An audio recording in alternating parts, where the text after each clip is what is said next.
had a few times where I started a class and then didn't find out till afterwards that there was some major issue with the sound. So, but we should be good here. Let me make sure I get your camera in the right place here. So I'm going to start you with an idea of there's a AI related app called Earworm that basically runs in the background. Didn't find out till. And does all kinds of audio and video tests for streamers. And it checks things, and you can verbally ask it, and it translates it into functions. Oh, that's cool. Let me see if you're going through here. Can you? Good. Cool. No echoes. So it's really interesting because you can use it as a sound check. You can literally ask it, can you increase the volume on the caller while keeping the sound warm for the two people conversing in this room? And it figures it out and reconfigures and tests it. Oh, that's cool. Earworm. Earworm. Cool. Okay, so we're talking AI. Yep. This is our way of drafting toward a 3C's kind of. I'm trying to remember what they call it, but it's like a conversational piece because they only want 1,500 words. Correct. So this will probably end up producing more than we need. And so that's always fun. But was that what you were going to say just before we got started? There was another conversation about. Okay. So I think looking at your setup here and your interests, that there's either a possibility for a Horizon grant or an Innovation of the Year thing, with the output being budget so that you can upgrade your equipment, maybe also find a purpose in teaching multimodality to other instructors who are interested in gaining the advantages that the influencer types, that the broadcaster types have within an academically rigorous setting and classroom. So being able to leap out of the COVID triage into a broadcaster-driven mode with appropriate technology and a few simple guiding videos and how to incorporate pedagogical best practices in all of that and modeling that would be an excellent Innovation Year or Horizon grant for a little money, a lot of equipment, and good publicity. I like that. That is a great idea. I'm like, sometimes I do things and I don't think, I think, oh, I guess I could put in for that, but I don't think about like, is it a thing? So by the time, and sometimes it's usually like I've already started. So then asking for something, I'm like, well, I already started. I like that. That's a good way to think. And I'll give you the kind of insider track on that. So everyone in every school is doing AI literacy in some way. And, that's all going to converge. The only reason my pitch got the Horizon grant, which was some nice cash on my side, was because multimodality. I thought the best way to do it is short videos and then kind of a secondary audio track or director's cut kind of faculty commentary on how to do those things. And that was different enough that it stood out. So if that stood out to get me the grant, that means that's what people are looking for. If people are looking for that, think of all the wonderful academics who are not as tech savvy, but could be if you instruct them on how to use it in technically sound ways. Well, and even I was asked recently, because I'm trying to do more stuff with learning communities this way too, and those sort of interviews. Perfect. And I was asked, people needed me to frame for them the why of that, and whether it was, is it digital storytelling? Is it archival work? Is it is it reaching and making, using a technology for this type of whether it's training or introduction or whatever that we haven't before. And so, I had to kind of walk through my rationale for why have I been doing student interviews or faculty interviews, and us, there's a part of it that's instructive, and a part of it that's marketing, and a part of it that's if we have these long clips, we can chop them up into all these little ones, and AI can help us with that. So And from a digital humanities point of view, this is a hot area because the next agentic use of AI is full search engine power for image, for sentiment, for expression, and you'll be able to get folks used to that and kind of ride that wave as it comes in. Probably 2026 is when we'll have a full multimodal search engine, which will be great if you have academically sound video, which will be horrific because every disinformation person who gets their information from their pickle will be searchable. Pickle? What, you don't know about the I don't pickles think I that know this run expression. What are we talking about? the pickle archons No, that that's new to are me. fighting the lizard people to take over the multiverse? Did we switch into? Are we talking about D&D now? Because I'm really confused. No, Lizard people and pickle we people. switched into All right, I'm gonna. politics and policy. Oh, okay. I gotcha. But I do There's think, some opportunity for crossover there. you're talking about learning communities and interdisciplinarity. Yeah. So, Okay, well, so for this specific project, so we had put through a proposal bridging the gap between academic discourse and at-risk students, and we were leaning into paratranslation and AI as a classroom mediator and scaffold for 21st century multimodal literacies. Like that's our framing. There were a couple kind of key points that we were leaning into. Part of that, some of it's like how we need and things we were asked for. So we should maybe it helps to start with those initial definitions. They asked us to they like the idea of paratranslation. We have to define that, like kind of make it clear, especially in a conversation about AI. And then they said especially giving like engaging with how this might affect L2 students and how we would see us grapple a bit more with the complexities using it in that kind of setting. And would it trade speed, production, capacity? Question mark, question mark, question mark.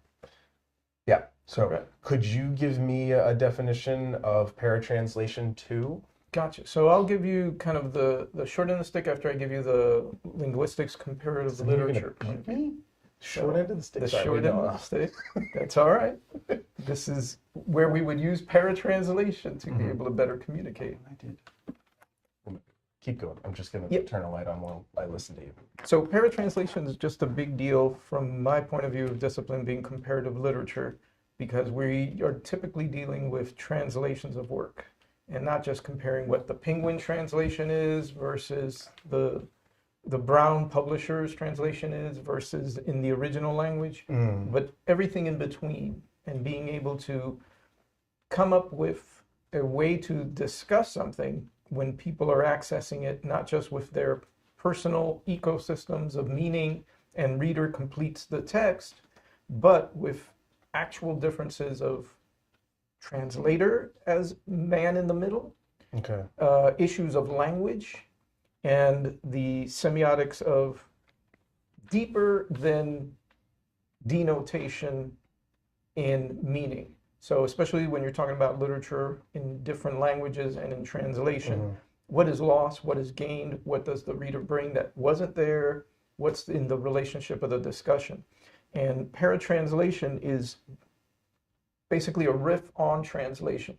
It looks at translation as a point of understanding that has a crater of repercussions and parallel impacts across meaning.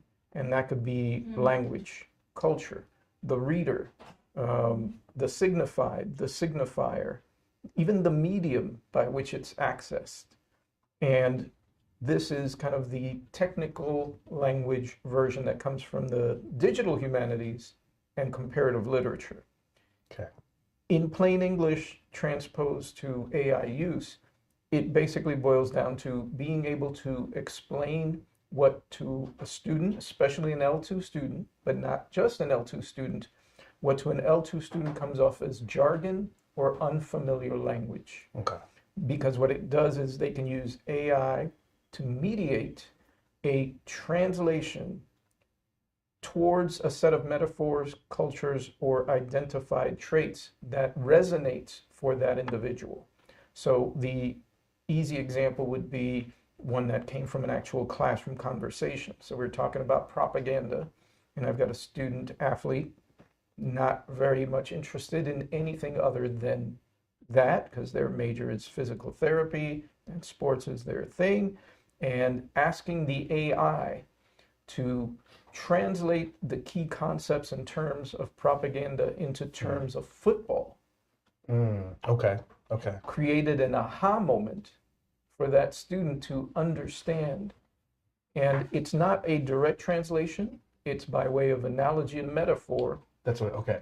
So I'm going to interrupt, please, just because I don't know if you knew this about me, but there are two things that are resonating here. And I don't know if I've gotten a chance to share with you, but one of them is well, maybe the translingual work I think I've mentioned before, but that was like my master's, and I think I have at least one book chapter on it, and that sort of thing. But so when you're talking about paratranslation, I was trying to figure out where the connection might be with the way people are kind of in this kind of middle ground or crossing the streams, bridging the gap. I think my phrasing, my master's was the bridge rather than the troll under it, because there was some identity work I was doing. So when I'm thinking about paratranslation, I was thinking along those lines, like how's that being mediated? And what's kind of interesting is it's if you've got a situation where it's a second language learner and they're in the process of developing a second language literacy or multi-language literacy situation, the AI is almost like is courier the right word, but like if we're using metaphors, like they're helping build the bridge for them a little bit, or help them transform into a bridge, maybe. So that's kind of an interesting. The other thing is I have a book chapter on metaphor-based curriculum where we did an English 102, me and Tonya Ike, and it's only on my mind because I just talked to her. She's using it for part of her PhD stuff. So we built metaphors that we held to compare to writing across a semester. And so we designed it, and we designed the, like, if we were going to talk about problem solution papers, we talked about like the burning sun issue and then the universe of stakeholders around them. So I've got some of that on my YouTube channel.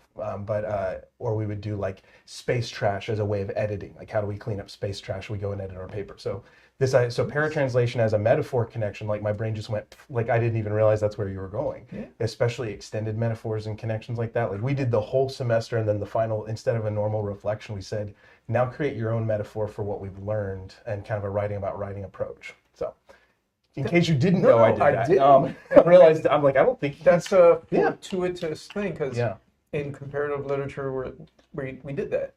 And we like the word paratranslation because it emphasizes the incompleteness of the translation. Mm-hmm. And I'd like to continue that word paratranslation rather than metaphor with AI, because it draws attention to the fact that it's a machine finding patterns, not actually tasked with translating. And even the new reasoning models, which are closer to looking at things as more than what text is next to the other text and likely to come out. So it's more than probabilistic. Mm-hmm. It's still not an actual human-style translation. So the word paratranslation allows me to explain it to students like, okay, it's not perfect, but it's close enough where now you need to apply second-order thinking, and you're not looking for hallucinations from the AI. You're looking for where is there a deeper connection to what you know and what you need to. Does any of it resonate? Exactly. Okay. And that's key. And I think it's key for you too, that it makes it an active learning as opposed to passively consuming translation. Yeah, and it's almost like it allows them to kind of dialogue with the AI, that AI dialogue, and like riffing off, and I think sometimes that idea that AI is one of the benefits, and I think I shared this in class. I'm trying to think if I put it in. Yes. But like the idea that like one of the benefits of AI is that when that's what it was. So when it signals a human need. When we create technologies like this, it's what does it tell us about the culture? And the human need is, are people willing to be patient enough with someone trying to figure this out, to have the back and forth dialogue? And the AI provides the patience that sometimes people don't. I think that's brilliant. Like, it's like, so it's kind of a call. It was in the humanities panel in the fall that I did with Malik and that kind of thing. We were talking about AI, and I was like, hey, that's what it was. Sorry. But this idea that this now it's acting as a mediator and a mediational means for communication, because like if I don't fully understand what this person's, I don't want to bother them. I want to be conscientious of the room. I don't want to take up time, but then I go on my computer and I AI back and forth. Oh, and then I come back with more understanding, so that like those students who are like afraid of bothering the teacher, which is a whole other problem, can use that as a mediational means of like, I don't want to distract from the class, or I don't want to waste their time. And not that these are all healthy thoughts, but if there's a conscientious student who, that's kind of on their mind, this becomes a secondary mediational means of riff off until I understand. See, I think that you just brought up the key point of value of AI as an AI assistant for L2 learners, which is dealing with the patience or expectations of caste, teacher to student, relationships for a new language learner, and even cultural. So to actively ask if this translation is correct or wrong in, let's say, Japanese literature is kind of gauche. It's kind of a faux pas. In some of the... To ask if it's right or wrong? Correct, because you're interfering with the other person's presumed mastery or issue with that. And in some Nordic countries like Sweden, it's all bets are off. You're supposed to be as direct as possible and pause at every time. So there's cultural differences on how comfortable students will feel asking for a further explanation or exploring it with the teacher in a public setting. And those are some meaningful rhetorical considerations of the classroom context, right? So that's really a big part of this is sometimes AI acting as a mediational means for L2 learners is when the cultural beliefs or context or understandings might not be aligning. And so and especially in contexts where, you know, we have it here where it's like, we have faculty telling us, I don't feel like I am trained to support our international students or our multilingual students in the way that I should. And so, you know, and so on that side, it's like, it could be coming across to the student very differently. Like the teacher's unsure what to do. And so they're kind of going with their normal thing. And the student could be reading it as they're trying to support me, but don't know what to do, or they're doing a great job, or maybe they're not even trying to support me because the student can't see anything because they don't know what the comparison would be. I'm not sure if that could be a side tangent, but it gets at this context of the classroom as rhetorical and kind of whether you call it home culture or kind of the baseline communicative expectation of different stakeholders from different backgrounds and all that. So yeah, again, I think you hit on a key concept right there of a benefit that AI in the AI assist perspective can provide. And it also serves to create a deeper level of thinking for a lot of our, especially freshman students, traditional students who are L2 of that age, regardless of culture, they're looking to find what answer does the teacher want, because they're struggling with translating and understanding in their primary language as opposed to that. Now, if they have a tool that allows them to explore it via paratranslation or even a reduction in complexity of language, then they're more likely to engage in second order thinking with less of a time gap and less of a feeling of inadequacy in participating in conversations. So if you have an L2 student who's learning a new concept, and let's say anatomy, and they partially understand it, they may try to just find what would be the answer, or what do I need to learn for the exam, or for pleasing the teacher, or for meeting a requirement, as opposed to digesting it. So they may take notes that never are looked at, have no relevancy. If they're looking at something online, they'll read the caption. Maybe they'll come back and search the captions.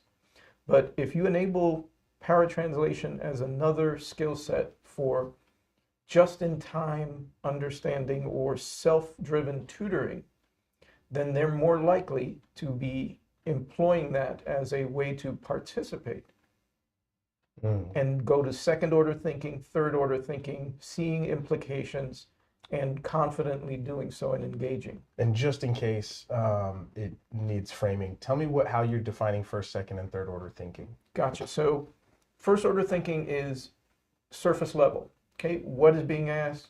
What is a response? It could be memorized. It could be someone learning how to use a brain dump to provide answers for an exam. Okay.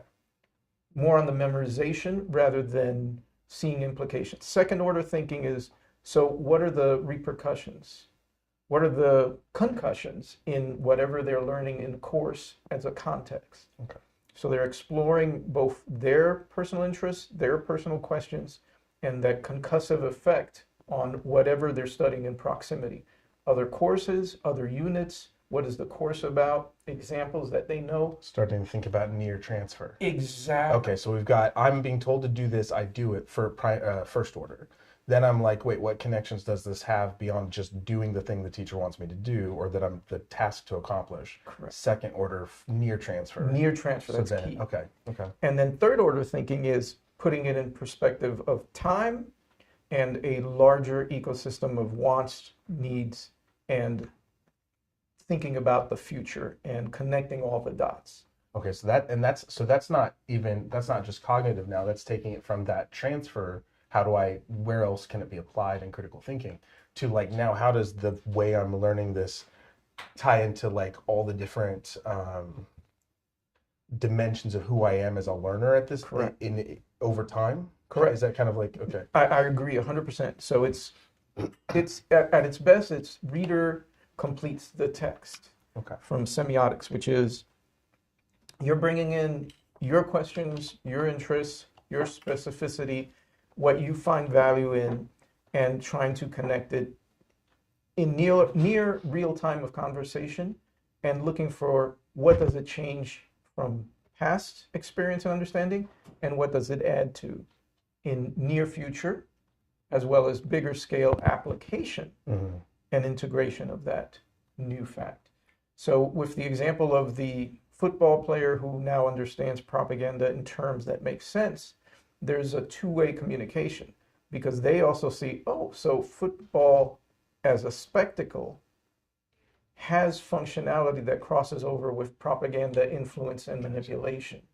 So that's third order thinking. Second order thinking, they're seeing the relationship. Okay. And then first order thinking is, okay, I understand that the propagandist is like the hype man in a football game. Okay.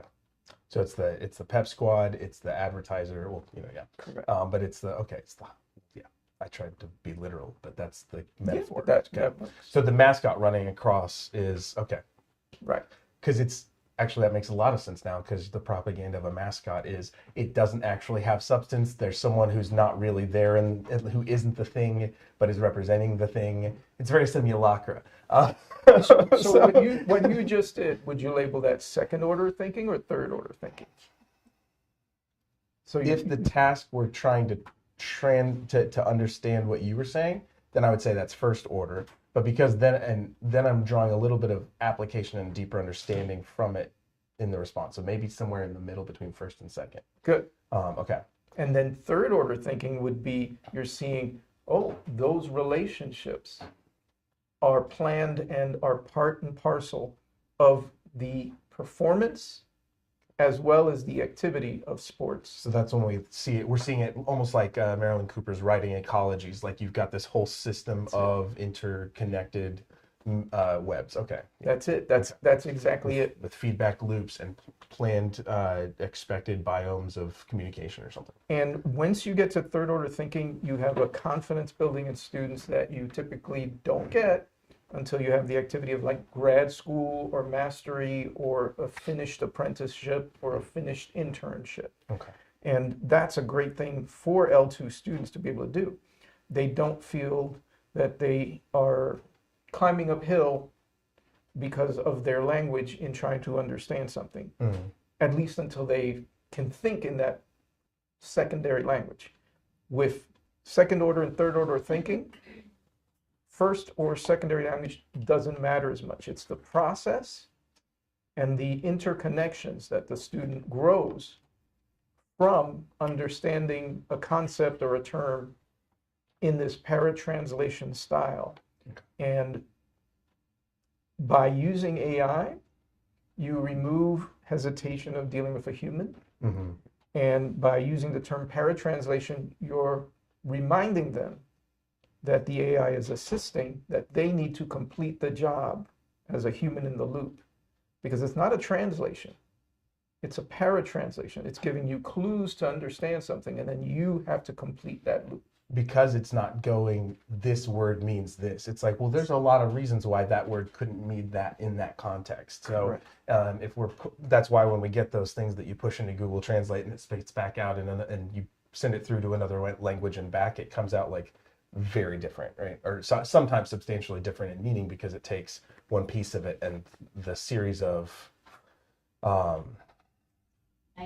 sub meanings get kind of churned up or garbled up. Okay, and so if we're looking at students who are using this, there's the understanding that this is a bit that the back and forth or the paratranslation, that this is a hazy place where it's not about making the right meaning. There's almost like this, like the way we would have like I make a distinction between grammar as like a functional thing of language communication and grammar norms, which is you do it this way because it's the sociocultural norm. It's like you put your commas a certain way or you capitalize certain words or whatever it is, like to make that distinction. So we've got almost like the pragmatics of language where it's like, can I get it to function? I think of the social media trends of like, does it math or does it D&D or does it insert thing here? Does it metal? I think was the one recently where people are like, can I make this into a metal song? Anyways, weird Instagram posts for me. That's good. Or does it emo? That was what it was. So, but no, sorry. That makes lots of sense because, again, from a comparative literature point of view, we're looking at more style. How does a translator replicate the content and the style in a different format?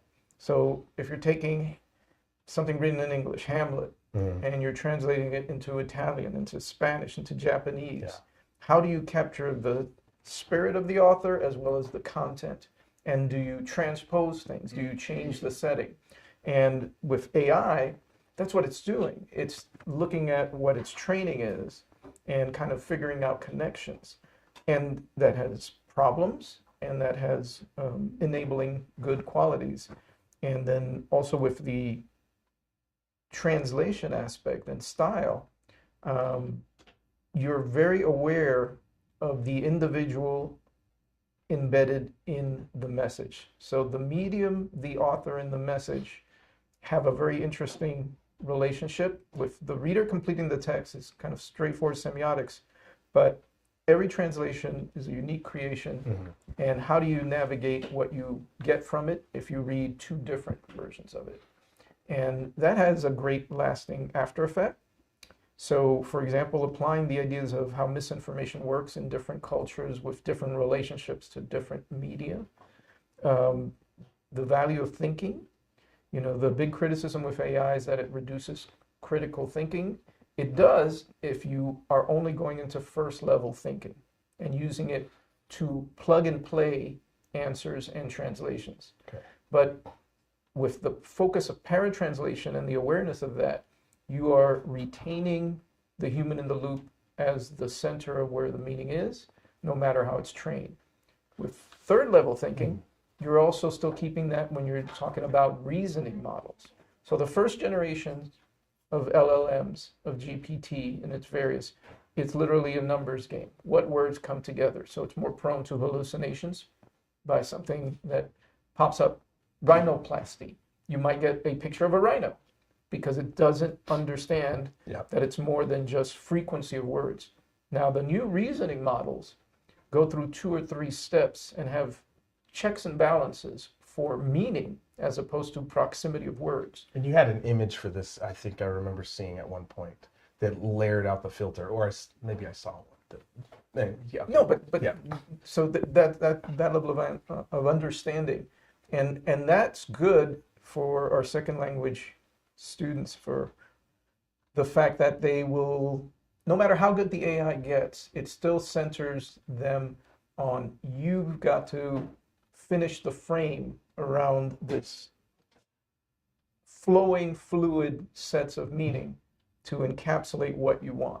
So then it's almost, so then you're talking, if we're seeing it as a part of the support system, this is like the difference between having a writing tutor trying to translate a professor without the professor there, to having like a writing tutor say, I think this is what it means. Does this sound right, to another writing tutor or like to a similar professor, and then bounce back and forth and then come back to the L2 student with a clearer, like multi-point kind of verification process, right? Perfect. Okay. I think that's a perfect way of putting it, and also focusing on that the student is going to make a choice, whether it's accepting an answer passively or reconsidering it, which should emphasize the process and the need to paraphrase, because there is no reliable answer that's automatically given until you place it within what's the purpose, what's your relationship with the work, what's your relationship with your culture and understanding. Mm-hmm. I think I'm tracking with and getting the framework on this. I have in the back of my head the kind of scared professor's the wrong way to say this, but people who are concerned. Gotcha. So people who are concerned about how this might affect the student's ability to have their own voice or to produce their own work. We had a teacher here who had a student they were, I think, in English 102 possibly, and they passed the Ed Ready as needed, but when they got into class, they were having to translate everything the professor was saying and use a translator to give it back to them. And there's like that functionally mediational means wise, I go, that's an amazing use of the technology. In a writing and communication based class, I feel how do we go from supporting students to recognizing that there's a potential learning gap here, and that is kind of being glossed over because they're not being pushed into that. I need to figure out the language. So I hate the some of the political or power dynamic side of this too. I want to hear more on that, on the balance of, from your point of view, the over reliance. Mm-hmm. The crutch aspect of AI versus the allow you to participate in real time, allow you to be a partner in the learning. Yeah. And especially with writing process. So give me more on that. So I'm thinking, so the things that are kind of coming to mind if I'm pulling together some of the like pre-AI research, and on like, if we were looking at, say, Peter Elbow's approach to second language writing was he's like, let them use their other language resources in drafts especially, and then translate. And then some other people kind of built on that, but he wouldn't let them do it in like final drafts. But they still would have to do the translation themselves. That was part of it. And there's metacognitive reasons and language development reasons where they, by the act of translation, which is an amazing language learning act, trying to figure out how this fits and how to make sense of it in that other language, they kind of get pushed into finding the right words and the whole web of words that might be associated with it. That now pulls away, and AI is helping them understand. So there's, I guess, the two things I see is there's the student production versus the student understanding. Like those are things to pull out. The other part of that is in the translingual discussion of like, do we translanguage? And Suresh Kanagaraja and other scholars talking about doing code mixing in an essay. A lot of people defaulted to like, let them use their language, let them use all the resources they have available to them. Don't let the sociocultural norm of English being the primary language limit their resource grabbing and create those porous boundaries. But sometimes even that didn't always feel like enough, because maybe they're getting like 5% of their other language resources, and you can train them to give a gloss or a definition or context in the other language, but you still kind of have that. They're still producing in English. And so there's been this challenge between we have competing values. The first is, how do we affirm student language identity? 1972 statement, right? Students' right to their own language. How do we do that while also making sure they're learning to communicate in a way that makes sense to others? And so it's that continued conversation and kind of going back to the core of writing of, when they're producing work, are they kind of in that egocentric Vygotsky mode, where it's like, I have a message, you need to listen to my message. So in one of my book chapters on socially situated writing, I talk about this as like, on audience, it's if there's a kid who has a cookie, it's like, egocentric's like level 1 of audience awareness, and it's like, I have a message, I have a cookie, this is about me, get me a cookie. And the kid will go around like Bart Simpson as a baby, banging until somebody goes to get him a cookie, no matter what the mom or the dad or whoever is doing. And then it kind of eventually gets to like the ecologies oriented advanced understanding of other thing, where it's like, I recognize it's not about just that I have a message. It's you're in the middle of changing a baby diaper and you don't want to think about chocolate chips. And so do I wait? Or is it that, like, do I offer to take care of the baby so you can get me a cookie because I can't reach that second shelf? But if you get me a cookie, do you want a cookie? And so I kind of took that metaphor too far. But it's this idea of, like, we've got a dichotomy between, like, my message, my authorial voice, versus, like, recognizing the external context of an audience, that if they don't understand, communication doesn't happen. And the whole point of communication in any language is to connect humans. So those are kind of like, that's me framing the tensions that I see people talk about, because some people want to affirm language resources and at the same time struggle because they feel like they have to sometimes, not as a gatekeeper intentionally, but they're worried that people in other classes, if I don't prepare them, they won't be ready, and then they'll have real problems. But then by doing so, they create this gatekeeping mechanism. See, and that's fascinating from the point of view of looking things as an attention economy rather than our traditional writing to think. In an attention economy, louder is greater than audience. Louder is greater than participation or communication in an attention economy, because the goal is to win rather than to participate and explore. With the traditional way we've looked at writing, writing as a way to improve thinking, writing as a way to express thinking.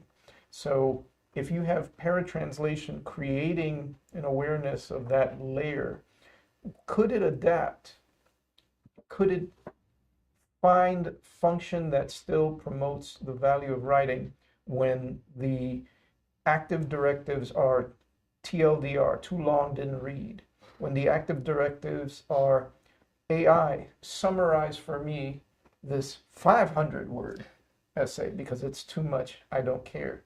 Or, I don't care about my voice, just rewrite it in a way that will get me the job, that will win me the argument, that will persuade and get me the prize. And how does that line up with when we tell students write for a general audience, a general academic audience? It's like telling them to write for a general academic audience is telling them that the audience doesn't matter, except that there are these are expected social norms that you're going to follow. It's like saying don't dress to impress, dress to not distract, right? And so but that brings up a 21st century implication that is going to hit every writing problem and every writing program with it, which is the norms of writing with a general academic audience or even a general audience in mind, or the norms of an attention economy where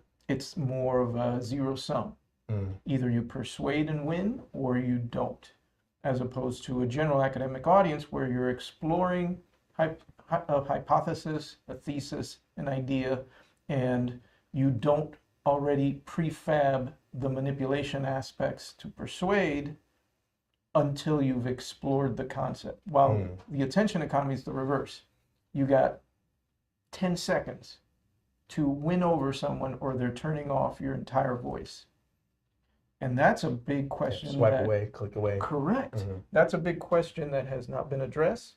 AI is both part of the problem in the sense it can summarize, it can translate to reduce complexity, and it can translate to a hyper-specific audience, eliminating the thought process, the second order thinking, the selection of words. That's the problem part of the AI versus the potential to have value only if the idea of an audience driving the conversation remains important rather than the attention part. How do you see that as a writing instructor, as a rhetoric background, and as someone who's done work with metaphor? How does that work for the L2 student? See, I'm struggling with the different types of tasks, because there are some things there's some things that I don't necessarily care about how polished certain assignments are, and because what I'm trying to do is I line up the activities so that if the student does this, their brain will function and connect the principles. And if they put it into AI, I will get a product that I don't want to read because it's not like I will read the product. I tell students, and this was, when it wasn't even AI, it was just plagiarism, but it's the same principle. It's like I um I would rather actually read your crap, what you see as crap. I don't, crappy Sure. first drafts. Sure. I would rather see what you think is your junk writing and see you actually doing something that you like, taking a journey yourself, and I can see that, than have the most polished $10 paper from the internet from some random graduate student who has no ethical consideration for your learning, who's just trying to survive, which isn't, I'm not trying to beat up grad students. So there's a part of this where it's like, when polish matters, the other side of it is polish only matters to people it matters to. One of the most interesting things about when I was working construction is there were people with bachelor's degrees running stores and receiving emails and sending emails, and I'd get some of them, and nobody cared if they were perfectly written emails. And yeah, it was a block yard, but they were still educated people in an environment with a variety of audiences. In social norms and grammar norms and polished work only matters if the other person cares. But if the communications, that's the pragmatic side. It's like, if it's practical communication, well, then we don't need it polished. And so if we don't need it polished, then what do we need? Right? Good question. If it doesn't have, and so most of the time the reason people are getting mad at, or like, so we have this thing, because Grammarly started a couple years ago, and English professors were like pushing Grammarly as a way, it'll clean up your sentences for you. Well, now it will write your paragraphs for you. And is that like, now we have to think, like, was cleaning up our sentences all we really wanted? Was the value of clean sentences worth having? And there's a side of this where clear sentences that are easy to understand, that has a value, right? That has a communicative value, versus adhering to a social norm because it's a social norm, like Oxford comma style. It's like, well, there are court cases that meant the extra comma caused a problem, lack of a comma caused a problem, $1 million lawsuit, multi-million-dollar payout. So, I'm digressing. No. But when we're okay, and so when we're thinking about the students in these contexts of like, can I use AI? Can't I use AI? Do I use AI for my own understanding? Do I ask it to summarize? Do I ask it to elaborate? I like the targeted use of create this metaphor for me, but it's still there as a tool that you don't have to tell it that. And so, like, one thing that when I was working on my textbook, my ebook, my first draft I pulled from, I would grab I had it grab the transcripts from YouTube, and in telling it to try and, like, because it was there was just no punctuation in the transcripts. I'm like, well, I'm going to save myself time. I'll use GPT to, like, put in basic punctuation. And when I did that, it condensed everything. And some of my favorite examples, it just cut out the unique stuff. And so it essentialized my writing content. I'm like, I don't like this. I remember fighting with it, trying to find the right prompt for like an hour and a half. And I have to do it like every time to get it recalibrated if I want to grab anything over a 3-minute clip of YouTube word for word. It wants to make it easy. It wants for itself. I'm like, I've seen people, kind of struggle with this laziness, I don't want to do it kind of thing. But when AI starts going, I don't think I'll have enough resources to give you a 10,000 word transcript with periods. And so I'll cut it to 4,000 and you'll like this, right? And then my whole, like, everything, like the key points, like the framings and the metaphors or the connections I'm trying to make. Just see, that's a really interesting thing that supports something observed. So I have students in their first contact. There are 4 types of prompts, and one of them is summarize any notes, book, pamphlets, reports that you've held on from the 101 of any class. So I had a nursing student look at Anatomy 101 notes, sent it into a PDF, had it put into AI, and said, condense this into notes that would make sense for now starting the second half of the course. And the student thought this was great, but noted something. Her personal acronyms that were so meaningful and had value to her,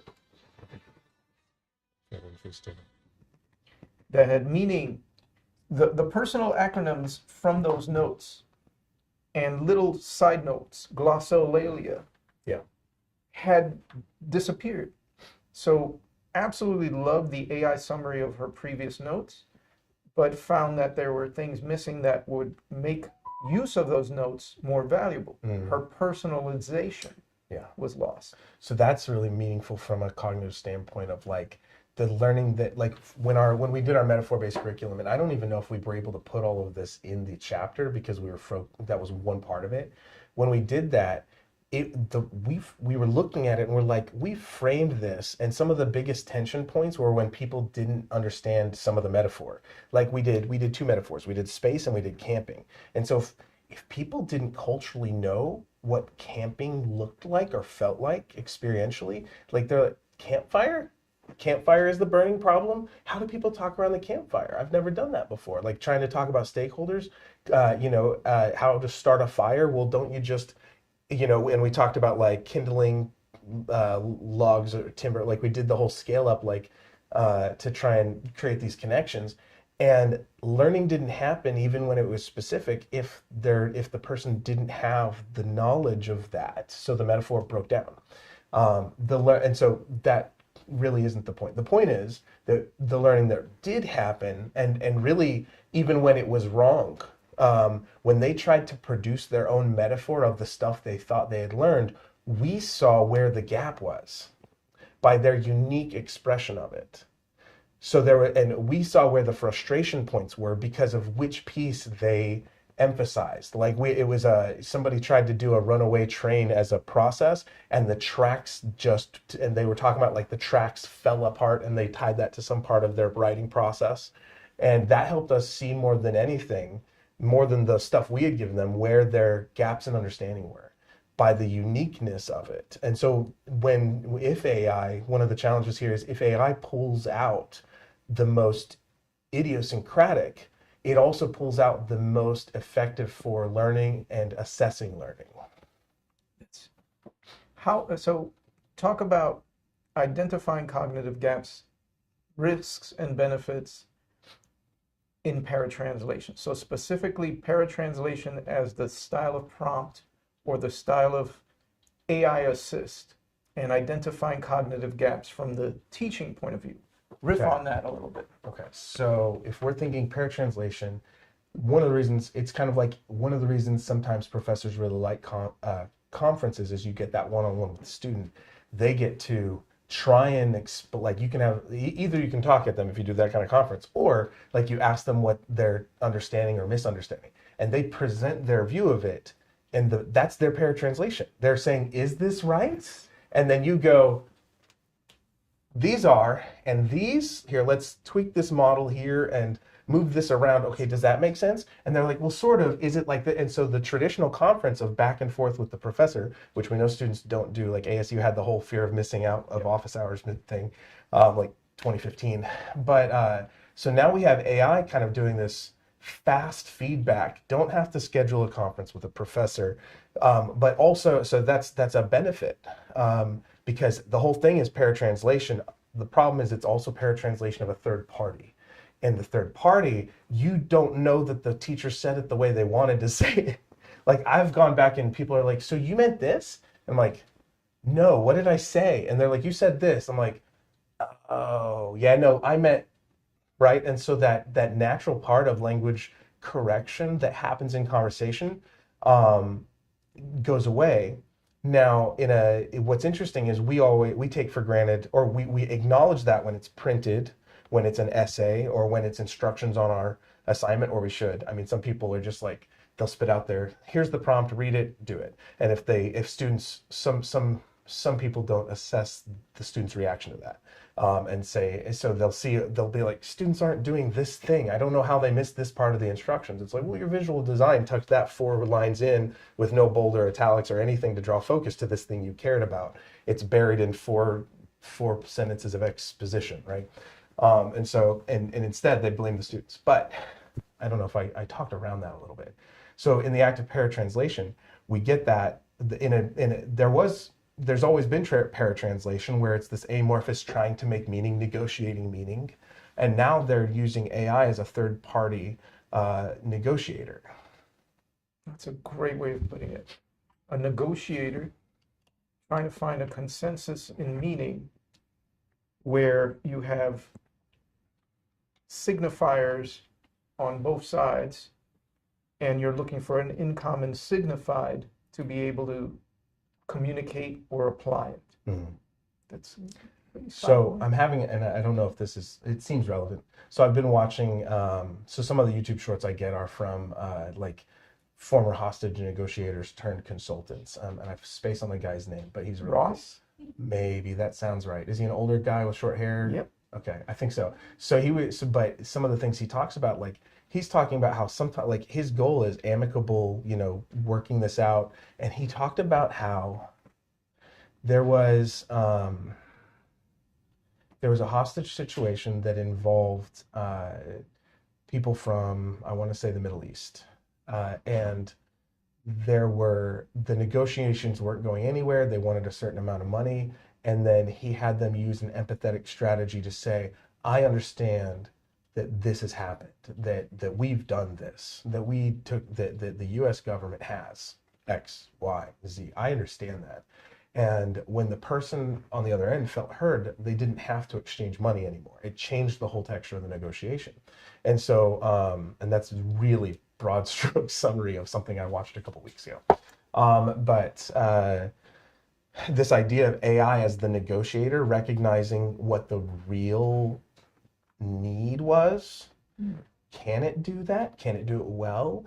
One of the things is you either like the background knowledge, sometimes the background cultural knowledge was part of that. So one part of that is recognizing the larger context. But also like part of what we're trying to teach people are the default practices. So an empathetic communication as a starting point, Rogerian model as a starting point, I have a model for feedback I call the RICE model. That's like rapport building, then information, then the claim and explanation. So that follows the Rogerian kind of pattern for an essay, but does it in like paragraph form. So we want them to embody those strategies because generally that'll get to understanding faster. So if AI is acting as a negotiator or a mediator, at what point, like negotiators aren't perfect. And if there's a fundamental misunderstanding about what the other person's up to, or if there's the other thing that does complicate it with humans also could complicate it with the computer, is there a bad actor? So is there someone whose expressed intentions are not true intentions? And where does that, and so can AI discern some of that? Or is it a good thing? It echoes with the issues of hacking and data poisoning and social engineering. And that goes and proceeds way before AI. The example that I've studied in national security was Korean War, where they learned to capitalize on American bias of they couldn't be as sophisticated. There's no way they could be planning on war and use that as a way to manipulate indirectly what would otherwise be well thought out decisions and risk assessments and things like that. So the AI in paratranslation, if you have the awareness, you got to include the idea of bias, sure, but also intentional use of something to influence. And so here's, and I want to hear what you think. So 2 versions of AI right now. The LLM trained likely machine learning probabilities of language together. And now we have the reasoning models that are coming out. The reasoning models versus the LLM faster models is kind of process versus product, where the reasoning models even center on it by being called and showing process of thought. How does it get to its end product? While the other one is just plug and play to a product. So paratranslation, I've not tried that. Asking it to create a paratranslation of propaganda in terms of football, I haven't compared the traditional LLM versus the reasoning model of, let's say, ChatGPT to see what comes out different. Where do you think that might go, having just brought up the idea and not tried it yet? So where do I think which part would go? So from a writing point of view, I'm wondering if it will make more sense, or if the future for value of AI is in that process of thought, showing the different drafts and how an AI agent reaches a recommendation or product versus you entered a prompt, here's the fast answer. So think of it as tutoring versus proofreading. Yeah. So is there a setting that, like, if we were going to put it into an educational tie-in, is there a way where you can say, okay, we're going to try and include a version of, because we have, like, people have proprietary versions of AI, right? Sure. Can you do an educational proprietary version of AI that makes the algorithm tutor mode instead of production mode? And that's the biggest trend in EDU tech right now. Okay. Packback has a writing lab that absolutely will not give you the answer. It will coach you and make suggestions. And is that our future, or is it the issue of the student? It's 11:59 when it's due. It's 11:57. I just need an answer. How do we overcome that problem? Yeah. And create value in the writing process rather than the writing product. And then I think of two other parts of this. One actually is kind of a sassy response, but not on my part. But we were thinking about like the football game and bad actors a little bit. Sure. So what if someone's like, what if they do a football metaphor, but they try and get, it's like trying to get it to frame it for someone who hates football, right? And so like, or someone, or like, and then you're targeting, like so there's a meta awareness that can be developed, because now we aren't just like, is it just for me, or is it a teacher trying to do it, or is it for me but trying to explain it to the teacher? And so what do I know? And there's a meta awareness of audience that suddenly comes into the prompt that I'm creating for AI. So there's potential here for using, like, can I give the AI technology enough demographic information or caveat information to not pigeonhole, but kind of like Venn diagram my way into a better response for this target audience? Or is that what students already do, because they go, oh, I heard in that one class the professor likes Dungeons and Dragons, so now everything I give is always in reference to D&D. But that's actually a really interesting, very easy to do thing if you're using AI for AI assists. If you add in the requirements of prompt use, if you add awareness of audience as a parameter and partner in the response, as something that you want them to personalize as well. So first version of a prompt, explain propaganda in terms of football. Second version, exactly what you said. Explain propaganda in terms of football for an audience that is not a sports fan. And then the third one would be explain the process of thought that changes what you used as results and metaphors to match the audience as specified. This is interesting, because now I'm going another direction. I'm like, could I give my students, if I'm wanting them to focus on me as the target audience, or trying to help, like sometimes I remember, so it's not uncommon when I talk a lot, but there was, for the last few years, part of like trying to work with my ADHD and make sure that people understand who I am, and not like I realized a couple of years ago the reason I started taking ADHD meds was sorry, slight tangent. But the reason I did that was because I was during COVID, I was in online meetings, and I talk a lot. It's a hyperverbal processing ADHD thing, and I would get so excited about, like, ooh, I've got some, I'm like, and it would come across as like interrupting and mansplaining, which are narcissistic traits, not ADHD traits. And it was an impulse control struggle. And when I realized that those things were presenting as that, not who I am, I had to think about how am I presenting? Which is so, and I'm like, I don't want to mask, but I also don't want people to think I'm a big jerk, right? Or a misogynist or a narcissist or whatever, like, who just likes to talk, which I do, but that's not about me, for value added, hopefully.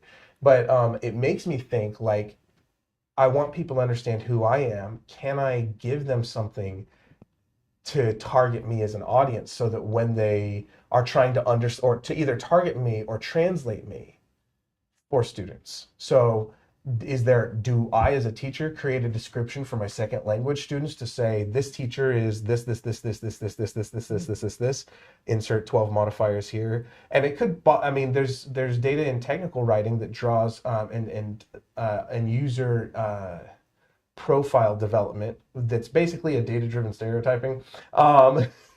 And so, for better or worse, but there are models for engaging in research like that. So then is it possible to use AI to enhance student uptake of our information by making sure when it's translating, they give it this paragraph about the professor. This professor describes themselves as, has these secondary interests, created this kind of, or has published these articles or whatever. Help me understand this as if I'm. So there are parallels to that in cybersecurity when we're teaching social engineering and how someone instinctually learns those traits of self-filtering and directing conversation to match vulnerabilities and exploitability in someone. That's your version's a more positive version.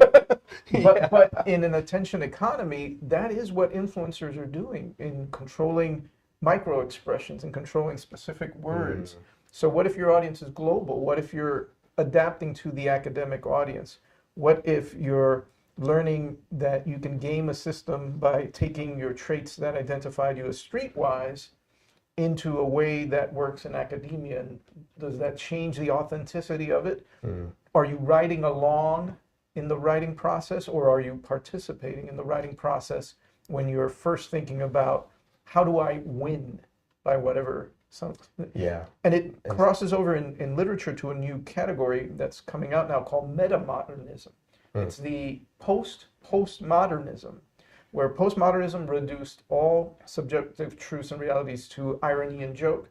And it's led us to kind of the authoritarian wins by simply making more noise because everything else becomes subjective.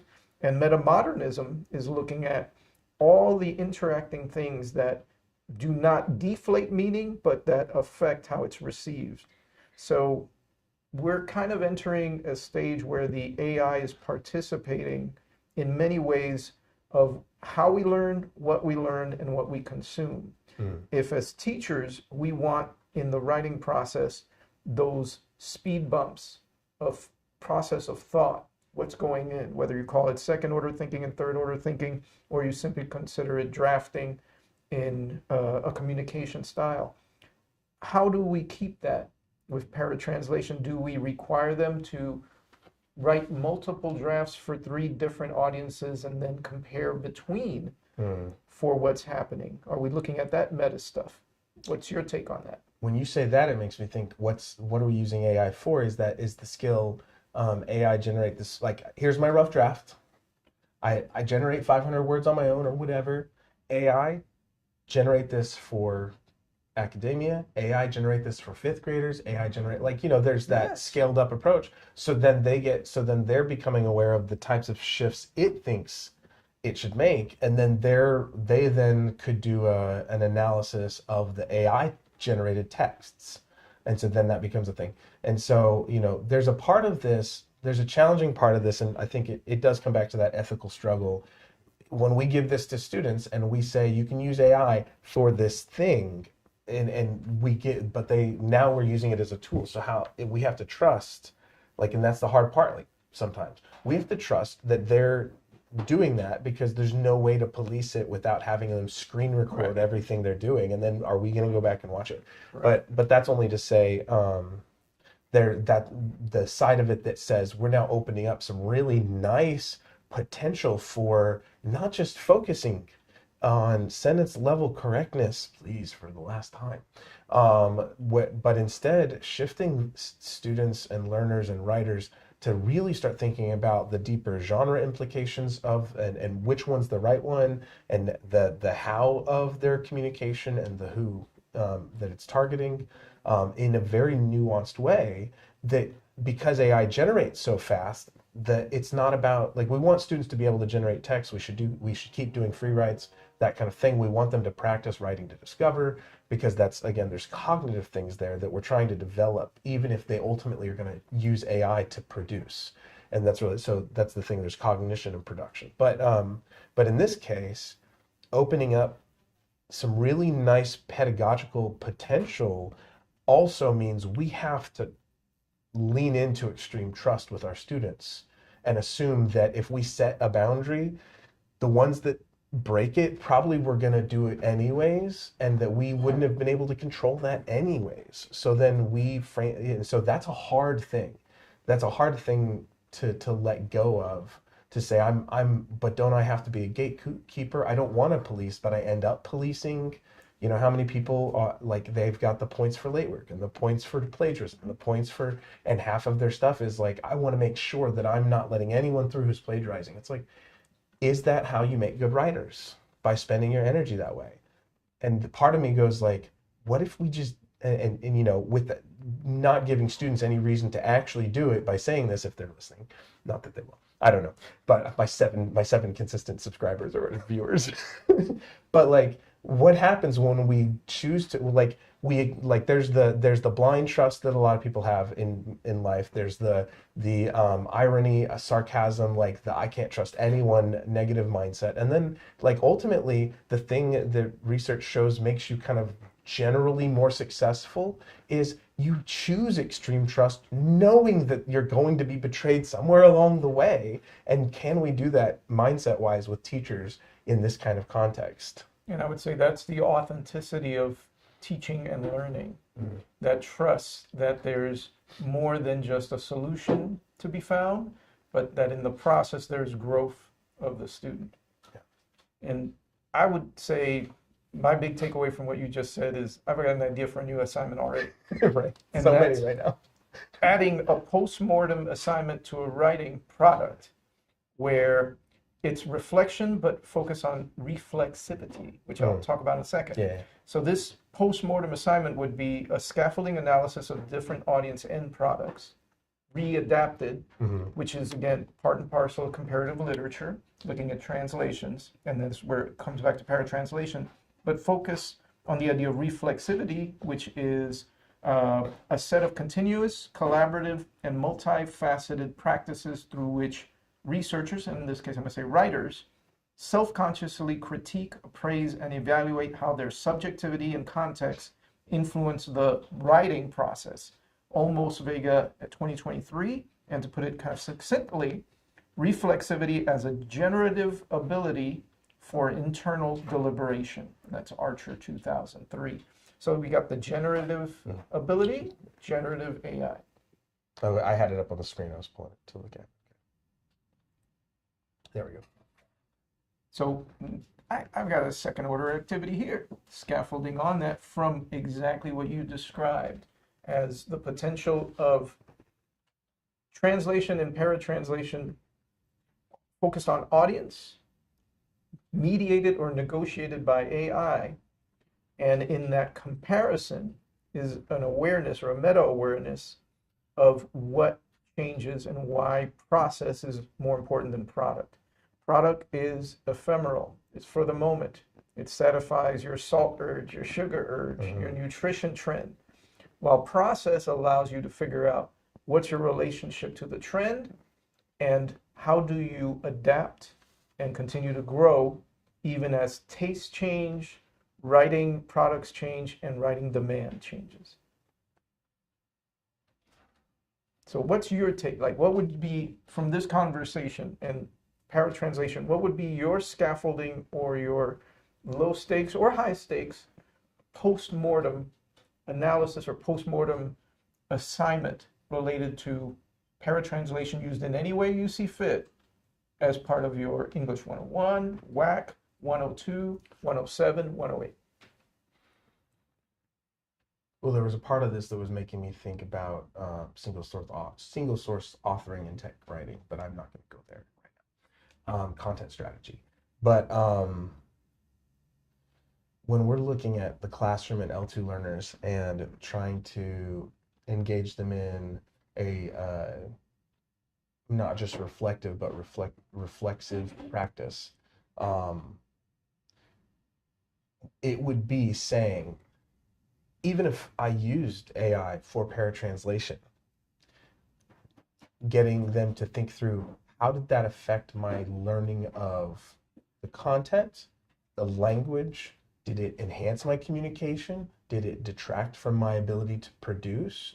How much does how much did it train me to default to asking it to do the translation and interpret for me?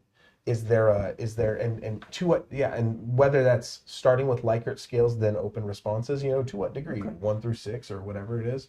Um, like those sorts of things am I like all along the way, do I see myself, am I building a habit that keeps me from learning more language, or am I building a habit that makes it so easy to paratranslate that I'm getting inundated with so much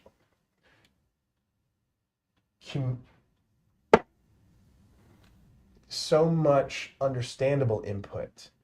So if we're talking linguistics, the input hypothesis says, this is like 1970s, 80s. I want to say it's crashing, but I could be wrong. Don't judge me. But the input hypothesis points out it's like the I+1 model of literacy development. It's like if you understand 90% of what's on the page, the other 10% your brain puts together by context. So if you've got such an easy mechanism for paratranslating that you're getting so much comprehensible input that now instead of 20% of what the professor's telling me, I'm getting 70% of what this thing's telling me. Does that so part of that reflexivity is saying, is this working to improve my language learning overall because it is so targeted, directed support, instead of floating through a class. I sort of understand, I'm trying my hardest, but I'm having to like go to the dictionary for every other word. Like I tell grad students to read kids books to get if they're working on a PhD in engineering, because they get more than just um, one, they're partial because the emotional, oh, I completed a book, compared to academic reading, but also like embedded cultural values, embedded linguistic patterns at the sentence level, and those sorts of, and the visual orientation and reproduction. So even when I was teaching my graduate writing for second language students course at ASU, like I would say, like just grab a stack of 10, like and let them sit on your nightstand and read 2 or 3 a night, and then swap them out, and because you're getting a different type of language knowledge, and it's not just your specialized engineering register or discourse community. So now I'm thinking, like, is there in this reflexivity, if we're practicing that, it's to recognize to what degree is this, is it making it too easy to solve the language problem, or is it making it so easy that it solves the language problem? Because my skills actually do develop better having a paratranslation constantly accessible. Sounds like a PhD research question. Have at it. We've got ours. This has been really cool, Greg. That was fun. I didn't think, I was like, I didn't think about the input hypothesis till right then. And that's why I kind of paused. I'm like, that's my brain putting together the pieces. Like, does that work? So in linguistics and comparative literature, in semiotics, it's reader completes the text, which is the same idea that what you're consuming as narrative elements or blobs, you can meet the author halfway without the language, regardless of the translation, based on your personal experience, and that authors intrinsically are tricksters because they play on that to create literature. And folks who study literature of the oppressed, colonized literature during authoritarian times, Russian literature where you would be thrown into gulag if you wrote in a certain way. So symbolist and metaphorical literature, the same tools that someone would use to translate in a language they're not well skilled with apply to being able to decipher symbolist and metaphorical literature, which is 300% meaning embedded in just a third of the content out loud. So there was one thought about comparative literature, and I'm going back to, like, for me, it's like 2013. I want to say my literature and translation class. I remember, I can't remember if it was the Craft of Translation book. I don't think it was after Babel, but there was one of either one of the early chapters or even the foreword of one of these books that gave a value to translation. And it was this idea of like, I would translate this piece if I thought I could improve upon an existing translation by 30 to 40%, or if there was no translation, therefore it added value. And there's a part of that that I feel like is worth considering when it comes to uh, teacher time and effort and energy when it comes to second language. Like if a teacher has, not me, if a teacher has one Arabic student every 2 years, how how often are they going to have that ping of what if I put this in Arabic? As opposed to like how often if they've got 10 Spanish speaking students per class, right? And so now we have we like people like strapped for time, people are stressed, burnout's a thing, right? How AI, that there's not the replacement of the professor. I know people are worried about that, but there's a part of this that can it enhance the work of the professor that the professor wouldn't want to do because in light of everything we have to do already, that piece gets deprioritized. And that doesn't mean they're bad, that we're bad people because that happens. It means like that it's playing the numbers a little bit. And that's something that's in the scholarship of like, like people will say, should I translate this? Is it worth the effort and energy? Because it takes work. And if I can use Google Translate and get a junky translation that's better than nothing, or if I can use AI and get a frankly not bad, especially if I ask it continued questions and there's this ongoing dialogue that mimics real communication in a healthy way, in a meaningful way. I would add to that, it brings us to the idea that we can meet pragmatism in teaching and learning if we use AI personalization as an apolitical inclusiveness strategy, so that students can own the personalization to the extent that they are free from the good and the bad of the teacher's particular style, interests, fetishes, education, focus. So that adds to the value of AI for personalization because it can be done apolitically for true inclusiveness without getting involved in the politics of who controls and the power dynamics that we see expanding in the world and the ping pong of it. Who's in control? Too much one way, it becomes a reaction the other until we lose the value of learning and it just becomes a performance for some policy statement. Yeah. Holy cow, there's so much more. That generated so much in my head, and it's like 2 o'clock already. We've been going for almost an hour. But this is why, and talk, because I want No, I'm just saying, I'm like, I know we got to end soon, but I know, but this is where I'm seeing a Horizon grant. This is where I'm seeing a bigger project on your part, because you're connecting dots for technology and writing in ways that are very productive and that you should be compensated for, because this is going to take a lot of time beyond this. Yeah. Well, and I'm just like, I'm looking like, we're going to go, like, I'm going to use Adobe to pull out the transcript for this. And it's like, we're going to have to take like 10 minutes of what we talked about. Oh, I think you're optimistic. I know. It's going to be like 15% of what we actually said. Here's what, so you're going to do Adobe. I'm going to do Otter AI. Okay. And our full transcript, I'm going to put into that Google NLM, the one that creates a podcast from content that's shared, and see how it edited. Okay. When we say that. So we'll have a meta activity. This will be really interesting. Okay. It'll be an interesting experiment in using a tool. So the district is looking to get the Google NLM podcast style verbal. They're looking to get that license. I've seen some of that. It makes me nervous for a variety of reasons, but not, I mean, I also see potential. But it'll be interesting when if we'll reverse engineer a proposal from this. That's fun. And if we get it in, what will our 1,500 words be versus they click on the link and listen to the AI version versus this from thing our too. raw. Yeah, like we give them all the fun. All right, I'm going to stop streaming now. This is really solid, Greg. So much fun. So here's my proposal to you, sidebar. How to do this using a walkthrough or a talk-through through multimedia means as a way for scholars and teachers to discover strengths and weaknesses and new ideas in this meta-modern way of teaching. That's a grant. Could be a Horizon, could be an innovation grant, could be something. So imagine if you had time release for 3 points to do this for a semester. Or imagine if you got 16 grand to do this. I see a huge value in your proficiency with this. If you can not demonstrate, because you've demonstrated it right here. I just saw it happen in a way that I've not seen discussions in panels, forums, department meetings.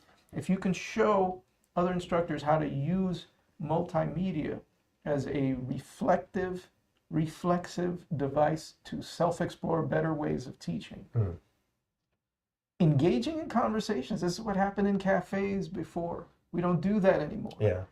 Well, you can still do that and then extract and process later with AI or with simply hearing back something. How to do the setup. Something like this, scale down so that we can reignite conversation as a modality in education, as opposed to, here's the learning gap, I'm just finding something. Oh, no one's done it about, what do Elvis's shoes have as an impact on country music? Because no one's written about it. That's why my 600 pages that not even a bookworm, a physical bookworm will go in there because it's so dense and useless. And that's what you're using for a grad degree for 150 grand of debt. Bringing back that conversation through mediated or negotiated by a simple setup like this, I think you're onto something with a meta value for specifically scholarship of teaching and learning. 3 things: Horizon, innovation, or if you just need time and justification, the MCLI thing.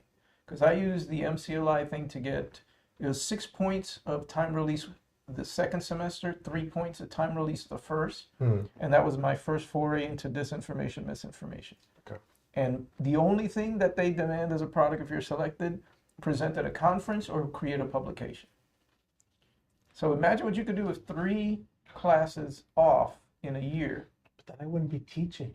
No, but that's why you're not. I'm kidding. That's why it's not